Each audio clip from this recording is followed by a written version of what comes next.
Hello everyone guys. तो मेरे प्यारे दोस्तों, कैसे हैं आप? आशा करते हैं बहुत अच्छे होंगे। तो आपको वीडियो में लौक ही रहा होगा तो मैंने क्या सॉल्व करके आपके लिए मैंने दिखाया है मेरे पास। तो 2024 बोर्ड के लिए आपको पहले तो मॉडल पेपर मेरे पास तो ध्यान से देखिए मैंने किस चीज़ का सॉल्व किया है मेरे पास। तो और आपको अच्छे से मालूम होगा मेरे पास। तो इस वीडियो में पूरा बहुत ही भरपूर मज़ा आएगा और आपको अच्छे से समझ आएगा मेरे पास। तो मैंने किस टॉपिक पे बनाया है और मैंने किस तरह लिखा है पेपर को और अच्छे से सॉल्व किया है मेरे पास। तो आप ही के लिए मैंने सॉल्व किया है, क्योंकि आप अगर पेपर देने जाते हैं मेरे पास तो क्योंकि आपको कोई तकलीफ ना हो और आप अच्छे से ध्यान से बारीकी से अपना पेपर सॉल्व कर सकें मेरे पास। तो अगर आप यूपी बोर्ड 2024 के पेपर देने जाते हैं मेरे पास तो आपको अनिवार्य होता है कि पेपर मॉडल पेपर हमें वीडियो किसी का देख कर जाना चाहिए कि हमें किस तरह लिखना चाहिए, किस तरह में उसका आंसर दें और उसका एमसीक्यू क्वेश्चन को हमें सॉल्व करें। तो मेरे पास तो आपको बहुत ही अच्छा लगा होगा। मेरे इस चैनल पर नए हो तो एक लाइक और सब्सक्राइब जरूर कर देंगे। मैं आपको चलिए अपने मेन टॉपिक को शुरू करके आपको धमाल का 2024 में इसी तरह लिखने का मैं आपको तरीका बताऊंगा। आप पेपर पास हो पाएंगे। 80% से आपको कोई रोक नहीं सकता मेरे पास। तो 80% आपको पक्का फिक्स है अगर इस तरह मेरे तरह आप सॉल्व करके पक्का आते हैं। तो आइए मेरे पास तो अपने मेन टॉपिक को शुरू करते हैं। हमारा क्या है? Model paper. क्या है मेरे पास? मॉडल पेपर साइंस का हमारा है। देखेंगे ध्यान से धमाल से। पहले हम अपने प्रश्न को देखते हैं मेरे पास। तो हमारा क्या है? ये हमारा मॉडल पेपर है। ये हमारा क्या है मेरे पास? तो मॉडल पेपर है। मॉडल पेपर विज्ञान में हमें पहला प्रश्न देखते हैं मेरे पास। तो पहला प्रश्न हमने डायरेक्ट आंसर लिखा है मेरे पास। इसमें कोई आपत्ति नहीं है कि मैंने क्या करके लिखा है। इसमें डायरेक्ट आंसर लिखा है और मैं आपको बताया हूँ मेरे पास। तो अगर मैं आपके सामने सॉल्व करता हूँ इसे और मैं आपको सॉल्व करके बताता हूँ, बहुत ज़्यादा मिनट का बन सकता है। इसलिए मैं कम से कम मिनट में आपको समझाने का प्रयास करूँगा मेरे पास। तो जितना जल्दी हो सके आपको पेपर समझ में आ जाए और आप उसी टॉपिक पे अच्छे से मेरे ही तरह लिख के आए तो मेरे पास तो आपको फेल तो कभी नहीं होंगे मेरे पास। तो पास तो आपको होना ही है, वह भी 70+ होगा या नहीं तो 80+ होगा मेरे पास। तो ये मेरा पक्का 100% वादा है मेरे पास तो आपसे। तो आइए मेरे पास तो अपने मेन टॉपिक को शुरू करते हैं अपने क्वेश्चन की तरफ। जो भी डाउट होगा मैं आपको बताऊंगा और किस तरह सॉल्व करने से पहले आपको कोई तकलीफ हो तो आपको उसको अच्छे से और बारीकी से समझाऊंगा मेरे पास। तो ध्यान से देखिए मैंने एक एक पेपर बारीकी और अच्छे से सॉल्व किया है। तो आइए मेरे पास तो अपने मॉडल पेपर के क्वेश्चन की तरफ चलते हैं और ध्यान से इसे समझते हैं। क्वेश्चन पेपर हमें क्या कर रहा है? क्वेश्चन पेपर में हमें मेरे पास तो सबसे पहले दिया रहता है। क्या दिया रहता है? मैं आपको उठाकर अच्छे से बता रहा हूँ। ये हमारा देखिए मॉडल पेपर क्या है मेरे पास। तो मॉडल पेपर 2023 मॉडल पेपर विज्ञान, केवल प्रश्न पत्र कक्षा 10। अब हम इस पे क्या देता है मेरे पास। तो ध्यान से देखिए। प्रारंभ 15 मिनट परीक्षार्थियों को प्रश्न पढ़ने के लिए निर्धारित किया गया है। मतलब प्रारंभिक में अगर हमें पेपर मिलता है तो हमारा 15 मिनट पढ़ने के लिए पेपर मुफ्त दिया गया है। टाइम मतलब मुफ्त है। अब बाकी जो स्क्रॉल करके दिया गया है आपको अच्छे से लिखने का प्रयास किया बताया गया है कि कोई भी प्रश्न आपको छोड़ना नहीं है, पूरा फुल में फुल लिखना है मेरे पास। अगर नहीं आता तब भी हम उसके बारे में बना कर लिखेंगे। तो हमारा पहला पेपर है क्या? हमारा फिजिक्स भौतिक विज्ञान खंड अ भौतिक विज्ञान में हमारा क्वेश्चन भी दे दिया है एमसीक्यू। ध्यान से देखेंगे। एक अवतल दर्पण की वक्रता त्रिज्या 20 सेंटीमीटर है तो इसकी फोकस दूरी होगी क्या होगी? मैं आपको इसमें उत्तर बता दिया क्या? -20 सेंटीमीटर। तो मेरे पास तो आपको इतना समझ आ गया होगा। अब आप इस पेपर की तरफ चलिए। इस पेपर की तरफ आपको इसी तरह पेपर आएगा, मात्र इससे थोड़ा सा बड़ा रहेगा, थोड़ा सा चौड़ा रहेगा। तो मेरे पास बस ध्यान से देखिए।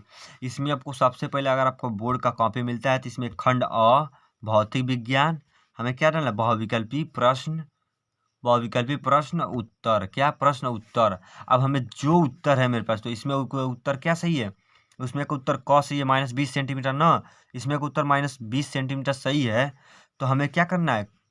क पहला क का पहला प्रश्न क प्रश्न है हमारा पहला, इसका उत्तर है क्या है? चार ऑप्शनों में से पहला हमारा उत्तर है। तो क्या? -20 सेंटीमीटर। इसी तरह हम दूसरे को सॉल्व किए हैं मेरे पास। तो अब मेरे पास तो अगर आपको दूसरे सॉल्व तो मैंने कर दिया अच्छे से। अब आता है नेक्स्ट प्रश्न को देखते हैं। खंड ये देखिए दूसरा वाला भी मैंने सॉल्व किया है मेरे पास तो पूरा अच्छी तरह से। अब हम इसको मोड़ के अच्छे से स्क्रॉल करके मैं आपको बता रहा हूँ मेरे पास, तो ध्यान से देखिए। ये तो हमारा 5 MCQ क्वेश्चन सही हो गया। अब हमारा प्रश्न कहता है अवतल दर्पण के मुख्य फोकस की परिभाषा लिखिए मेरे पास। तो अवतल दर्पण के मुख्य फोकस की परिभाषा लिखिए। अब हम पेपर में देखते हैं। तो हम मुख्य अक्ष के समांतर हमने क्या लिखा है, प्रश्न नंबर 2 का उत्तर। क्या? प्रश्न नंबर 2 का उत्तर क। प्रश्न नंबर 2 का उत्तर क। मुख्य अक्ष के समांतर आपतित किरणें दर्पण के परावर्तन के पश्चात मुख्य अक्ष के समांतर जिस बिंदु से होकर जाती हैं अथवा उस जिसे बिंदु से होकर आती हुई प्रतीत होती हैं उसे मुख्य फोकस कहते हैं मेरे पास। तो मुख्य फोकस कहते हैं। अब हमारा आता है इस तरह अगला क्वेश्चन मेरे पास। तो ध्यान से देखिए, जितना अच्छे से मैंने सॉल्व किया मेरे पास, तो आपको भी उतना ही अच्छे से सॉल्व करना है मेरे पास, तो कोई आपको तकलीफ ना हो। इसी तरह देखिए हमने मेरे पास तो यह मैंने सॉल्व किया है। पहले हम आपको क्वेश्चन दिखाते हैं मेरे पास, तो आपको क्वेश्चन में कोई कमी ना हो रहा है मेरे पास। तो क्वेश्चन अगर आपको समझ में आता है तो मेरे पास तो देखिए मुख्य फोकस की परिभाषा मैंने आपको बताया। अब आता है वायुमंडली वायु में गमन करती प्रकाश की एक किरण जल में तिरछी दिखती है। तो हम मेरे पास तो इसके बारे में बताए थे। तो इसके बारे में मेरे पास तो मैंने आपको सॉल्व करके अच्छे से दिखाया। देखिए डायरेक्ट मैंने उत्तर लिखा है ख लिखा है, और किसका है यह ख लिखा है, किसका? दूसरे का ख है ना, दूसरे का ख मैंने उसका उत्तर लिख दिया। अगर आपको नहीं समझ में आता है तो मेरे पास इधर देखिए, प्रश्न नंबर 2 का क मैंने यहाँ लिखा है उत्तर, और आपको ख वाला यहाँ लिख दिया है मेरे पास। तो आपको फुल में फुल मार्क्स मिलेगा मेरे पास। तो अगर आपको इसमें का 2 ही लाइन आता है तो तीसरा लाइन आप अपने मन से थोड़ा सा पढ़े रहे हैं तो मेरे पास तो आपको बना कर थोड़ा सा लिख दीजिए। अब आता है मेरे पास तो सूत्र नहीं, सूत्र ही है लेकिन सवाल की तरफ से मेरे पास तो सवाल, क्योंकि मेरे पास तो सवाल जो होता है इसमें का बहुत ही महत्वपूर्ण होता है। सवाल इसमें ज़्यादा नंबर के उठते हैं क्योंकि 4 number, 8 number, 7 number, 6 number, 5 number बहुत ही महत्वपूर्ण है मेरे पास। सवाल को देखते हैं। प्रश्न में इसमें क्या कर 6 वोल्ट बैटरी से गुजरने वाले हर 1 कूलाम आवेश को कितनी ऊर्जा दी जाती है? कितनी ऊर्जा दी जाती है मेरे पास? तो वोल्ट हमारा दे दिए 6, आवेश Q बराबर क्वेश्चन मार्क, ऊर्जा धारा I बराबर क्वेश्चन मार्क। ये तो हमारा दे दिया मेरे पास। तो अब हम इसमें अगला प्रश्न को उतारते हैं। इसमें हम दे दिया मेरे पास, तो सॉल्व कर दिए हैं क्या हमारा 6 जूल। कार्य का मात्रा क्या होता है मेरे पास? तो जूल होता है। क्या होता है? एग्जैक्टली जूल होता है, यही राइट आंसर है। अब हमारा दे दिया तीसरा प्रश्न का क। मेरे पास ये जो मेरे से थोड़ा सा मिस्टेक हुआ है, लेकिन आप इससे इतना गलती कभी मत करिएगा। देखिए हमारा फोकस दूरी F 15 सेंटीमीटर, विभवांतर हमारा -10 सेंटीमीटर, प्रारंभिक वेग U बराबर क्वेश्चन मार्क। तो हम दर्पण के सूत्र से मेरे पास तो हमने इसे हल किया है। ये दर्पण का सूत्र है। प्रकाश परावर्तन आवर्तन पढ़े होंगे तब उसमें मालूम होगा। देखिए मेरे पास तो मैंने उसे सॉल्व करके अच्छे से यहाँ तक आंसर। आप भी जब भी प्रश्न क्वेश्चन का और सवाल का हल करें तो मेरे पास वो लाइन का गैप करें, क्योंकि ये बोर्ड एग्जाम का पेपर है मेरे पास। तो बोर्ड एग्जाम बहुत ही महत्वपूर्ण है। इसमें आपको गैपिंग चाहिए। अगर आप इसमें सटा के लिखते हैं, अच्छे से पास लिखते हैं, तो एग्जामिनर कहेगा कितना गोजापति लिखा है, मैं इससे साइन नहीं करूँगा। साइन भी सही भी रहता है तब भी उसे आज एग्जामिनर काट के चला जाएगा। इसलिए मेरे पास तो वैसा गलती आप मत करिएगा। चलिए हम आपको अगला बताते हैं। अगला हमारा देखिए मेरे पास तो हमने तीसरे का ख सॉल्व किया है। अब हम इसमें क्वेश्चन को देख लेते हैं मेरे पास। तो क्वेश्चन हमारा क्या कहता है, देखिए हमने तीसरे का ख मेरे पास। देखिए तीसरा प्रश्न हमारा 4 नंबर का है मेरे पास। तो बहुत ही महत्वपूर्ण है, मात्र छोटा ही क्वेश्चन है, बहुत महत्वपूर्ण है, सूत्र के हिसाब से लगेगा। इसमें का 2 को दे दिया ख, तीसरे का क अथवा भी, अथवा का दे दिया मतलब क करो या उसका अथवा करो। अब ख दिया है ख करो या उसका अथवा करो दिया है ना। तो इसमें हमने क्या सॉल्व किया है? हमने ख सॉल्व किया है मेरे पास। तो क्या ख ही सॉल्व किया है, उसमें कोई आपत्ति नहीं है बस। तो देखो ये मैंने सॉल्व किया है, उसका अच्छे से एग्जैक्ट आंसर आ गया। तो अब आता है हमारा नेक्स्ट मेरे पास। तो देखते हैं नेक्स्ट हमारा है प्रश्न नंबर 4 का उत्तर अथवा। प्रश्न नंबर 4 का उत्तर अथवा मेरे पास। देखिए मैंने अथवा सॉल्व किया। ओम का नियम मेरे पास बहुत ही महत्वपूर्ण है, वेरी वेरी मोस्ट इम्पॉर्टेंट है। ये मैं आपको 2024 के लिए बता रहा हूँ। 2024 यूपी बोर्ड, 2024 मेरे पास तो यूपी बोर्ड के लिए मैं बता रहा हूँ। जो आप ध्यान से ये गलती मत करें। ओम का नियम पक्का पूछ देगा मेरे पास, तो पक्का पूछ देगा ओम का नियम। ये आप राइट तैयार करके रखें मेरे पास। तो ओम का नियम देखिए मैंने इतना अच्छे से लिखा है, और आपको मैं इधर भी लिखा हूँ, ध्यान से देखिए। आपको चित्र बनाकर समझाना भी रहता है मेरे पास। तो एग्जामिनर कहेगा कैसे यह मतलब इसका परिभाषा लिख दिया, यह हमें समझ ही नहीं आ रहा। तो हमें इसका कुछ शुद्ध मतलब तरीका चाहिए, कुछ हमें इसका बैटरी बनाना रहता है, तार बनाना रहता है, विभवांतर, अमीटर। यह तो हमें बहुत आवश्यक है मेरे पास। तो ध्यान से देखिए इसको मैंने किस तरह बनाया है। ये हमारा तार है, इसमें बिजली हम प्रोवाइड करते हैं। तो हमें ध्यान से देखना है मेरे पास। तो अब आता है मेरे पास तो सत्यापन मेरे पास। तो अगर हम बैटरी बना देते हैं यह, तो हमें इसका सत्यापन भी करना रहता है। उसी तरह नहीं हमें एग्जामिनर देगा 5 नंबर। देखिए दोस्तों, अगर हम ओम का नियम का अगर हम एग्जाम्पल बनाते हैं इस तरह डेमो, इस तरह हम इसको एग्जाम्पल सत्यापन अगर हम करते हैं अच्छे से, तो मेरे पास तो हमें इसको बहुत ही अच्छे से बारीकी से लिखना है। और हमें मेरे पास तो बी कॉपी की ज़रूरत बहुत ही आवश्यक है, क्योंकि अगर यूपी बोर्ड 2024 का हम एग्ज़ाम देते हैं तो मेरे पास तो हमें बी कॉपी लेना बहुत ही अनिवार्य है। क्योंकि बी कॉपी लेकर अगर हम उसमें नहीं कुछ लिखते हैं तो एग्जामिनर सोचेगा यह ए कॉपी में कितना लिखा है, कितना सटा सटा के लिखा है, गलत समझ जाएगा। तो इसलिए हमें बी कॉपी लेना भी बहुत आवश्यक है मेरे पास।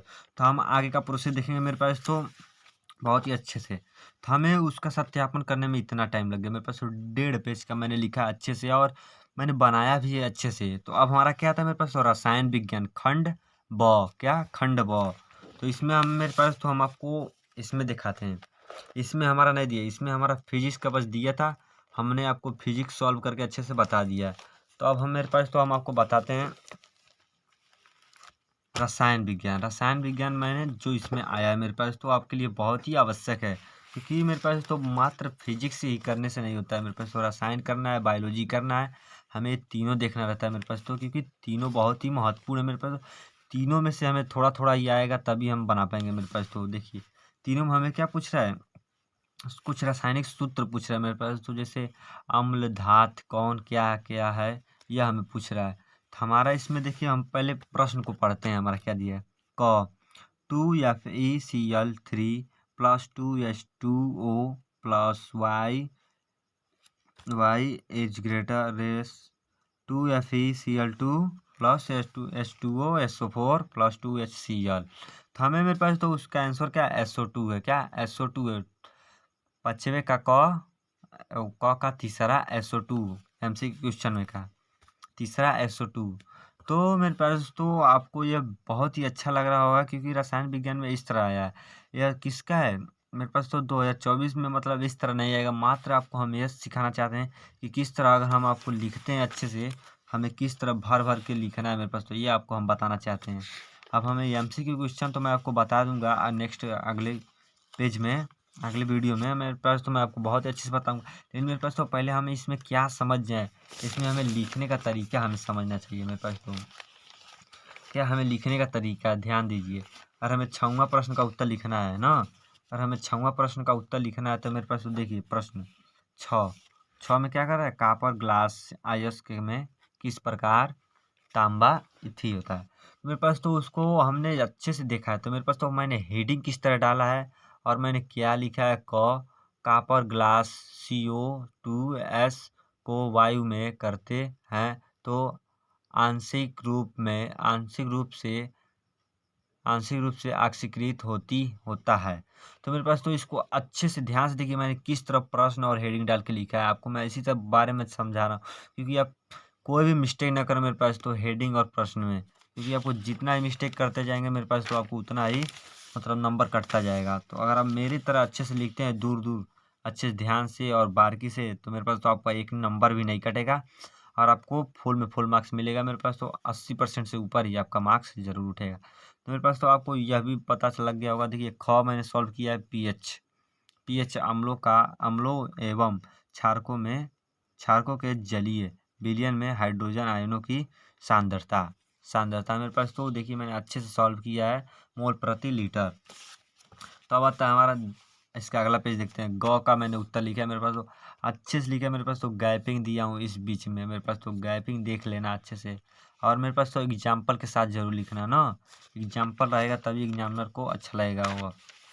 तो अब हमारा आता है मेरे पास तो इसमें का अगला क्वेश्चन की तरफ हम चलते हैं, अगला पेज की तरफ, जो आपके लिए बहुत ही महत्वपूर्ण है। मेरे पास अगर प्रश्न नंबर 7 आ गया, 7 का उत्तर, तो मेरे पास तो बहुत ही ध्यान से इस तरह हेडिंग डालना, सबसे पहले हेडिंग डालना तब जाके लिखना है उसका डायरेक्ट उत्तर। मेरे पास तो यूपी बोर्ड है, यह नहीं अर्धवार्षिक परीक्षा नहीं है, यूपी बोर्ड है मेरे पास। तो अगर इसमें आप गिर गए तो आप 1 साल पीछे हो जाएंगे। तो इसमें हमने अच्छे सॉल्व किया। जिप्सम को 120 से 130 डिग्री सेल्सियस ताप पर गर्म करते हैं, प्लास्टर ऑफ पेरिस बनता है मेरे पास। तो ये आपको मालूम होगा। और उसका सूत्र मैंने अच्छे से लिखा है, सॉल्व किया है मेरे पास। तो आपको भी अच्छे से मेरे पास तो सॉल्व करना, उपयोग लिखना है, तभी इसमें का आपको 6-7 नंबर मिलेगा। जब पूछ रहा प्लास्टर ऑफ पेरिस को सिद्ध कीजिए अच्छे से, उसके बारे में उसका परिभाषा लिखिए, उसको सिद्ध कीजिए। तो मैंने उसका उपयोग लिख दिया है, उसका मैंने रासायनिक सूत्र लिख दिया, उसका परिभाषा लिख दिया है। देखिए ध्यान से। अब आता है हम नेक्स्ट पेज को देखते हैं। इसका मैंने प्रयोग अभी इधर भी है, और उसका अब खंड उसका क वाला करता हूँ। तो मैं क का अथवा मैंने किया, और उसका ख करता हूँ। ख में मेरे पास तो ध्यान से देखिए, ख का भी मैंने लिखा है, क्या परिभाषा लिखा है और रासायनिक सूत्र लिखा है। मेरे पास ये आपको अनिवार्य है। मात्र इसमें इतना नीचे अगर आपको 1-2 लाइन 3 लाइन 4 लाइन 5 लाइन छूट जाता है तो उससे कोई आपत्ति नहीं होता, लेकिन मेरे पास लाइन छोड़ के आपको इसमें गैपिंग देकर अच्छे से लिखना है। तो अब आता है हम अंतिम पेज पे आते हैं मेरे पास तो आपके बीच। इसको मोड़ लेते हैं मेरे पास तो, क्योंकि आपको कोई तकलीफ ना हो, और अच्छे से ध्यान से देखिएगा। अब इसमें से प्रश्न नंबर 8 का उत्तर मेरे पास तो, जब भी आप हेडिंग डालें अच्छे से और बारीकी से ध्यान से डालें मेरे पास तो। मैंने इसमें भी आपको वही भी अच्छे से बताया है, और बनाने की विधि बताया है। बनाने की विधि रासायनिक सूत्र और उसका गुणधर्म अच्छे से। तो अब अगले पेज को देखते हैं। उपयोग मेरे पास तो वही मैंने बताया बारीकी से अच्छे से। अब आता है मेरे पास तो खंड 100। क्या आता है? खंड 100 जीव विज्ञान, प्रश्न नंबर 9 का उत्तर। बहुत ही महत्वपूर्ण है मेरे पास तो। 3 विषय होता है साइंस में, साइंस, केमिस्ट्री, बायोलॉजी ना। मेरे पास तो फिजिक्स, केमिस्ट्री, बायोलॉजी, ये 3 विषय होता है साइंस में। तो अब हम इसमें देखते हैं। मेरे पास तो मैंने क्या किया, जीव विज्ञान बायोलॉजी का मैंने एमसीक्यू क्वेश्चन सॉल्व किया है 5, और मैंने 10वें का डायरेक्ट उत्तर लिखा है मेरे पास तो। 10वें का डायरेक्ट उत्तर लिखा है। अब आता हूँ मैं, उसका उत्तर का कुछ आंसर इधर है, और बाकी मैंने ग का किया है अच्छे से। मेरे पास तो दूर दूर लिखना है मेरे पास, मैं आपको बारी बारी अच्छे से बता रहा हूँ। आप जितना ही दूर दूर लिखेंगे मेरे पास तो आपके लिए उतना ही अच्छा रहेगा। तो मेरे पास तो मैं आपको बहुत ही अच्छी से अभी मैं पूरा दिखा देता हूँ, ध्यान से बारीकी देखिएगा। ये मैंने सॉल्व कर दिया है। बात आप ध्यान से देखिए और आप समझिए मेरे पास तो किस रूप से मैंने सॉल्व किया है। तो अब आता है हमारा नेक्स्ट। मेरे पास तो अगर आपका कापी भर जाता है तो ए कापी, बी कापी, सी कापी भी मांग सकते हैं। ये देखिए मेरे पास तो अच्छे से ध्यान से लिखा है। प्रश्न नंबर 11 का उत्तर, रुधिर गहरे लाल रंग का तरल संयोजी उत्तक है मेरे पास तो। रुधिर। अब आता लसिका। क्या है मेरे पास? लसिका हमारे अंदर क्या है?